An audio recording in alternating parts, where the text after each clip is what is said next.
其實你對拍鬼片係咪情有獨鐘？首次同郭采潔嘅合作如何？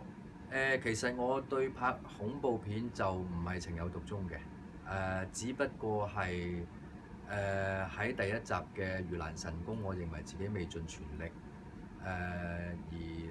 令到一啲支持我嘅觀眾咧，可能有啲覺得失望，咁我覺得好似好對佢哋唔住咁樣，所以我就死硬要開多一部係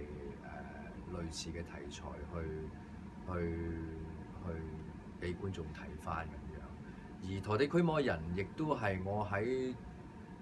早在遠古嘅盂蘭成功之前，其實我已經係有呢個概念㗎啦。咁只不過係而家先將佢付諸實行嘅啫。郭采潔嘅合作，我認為佢都係雖然我之前對佢唔認識，亦都唔係睇到佢太多嘅作品，但係喺個別嘅今次演出嚟講咧，我認為佢係好切合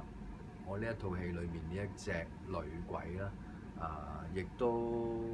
喺當中，我同佢嘅戲份裏面，佢亦都發揮得好好嘅。